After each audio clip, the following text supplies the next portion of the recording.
ఇప్పుడు బంగారము, first silver రెండిట్లల్లో ఏది ఎక్కువగా ప్రభావానికి గురయ్యేటువంటి అవకాశం ఉంది సార్? ఇప్పుడు సెకండ్ వీక్ గాని, ఈ వీక్‌లో గాని? మెటల్స్ అన్నీ పెరుగుతున్నాయి. అన్‌సర్టెనిటీ గనక ఈక్విటీలో ఉంటే ఆ షిఫ్ట్ దాని కోసం బ్యాలెన్స్ చేసుకోవడానికి వాటిల్లో పెరుగుతాయి. మళ్ళీ ఇప్పుడు ఏదైనా ఇప్పుడు ఇది వార్ కాదు. వెనిజులాది వార్ కాదు. ఇది ఇన్‌స్టంట్ న్యూసే. అరెస్ట్ చేశారు. అరెస్ట్ చేసినాక ఏం చేస్తారు? ఆయన్నేం చేస్తారు?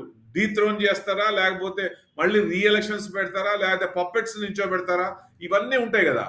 సో వాళ్ళకి అనుగుణంగా ఎవరైతే ఉన్నారో వాళ్ళని పెట్టచ్చు అక్కడ పెట్టే ఛాన్స్ ఉన్నాయి. ఇప్పుడు బంగ్లాదేశ్ చూసాం కదా.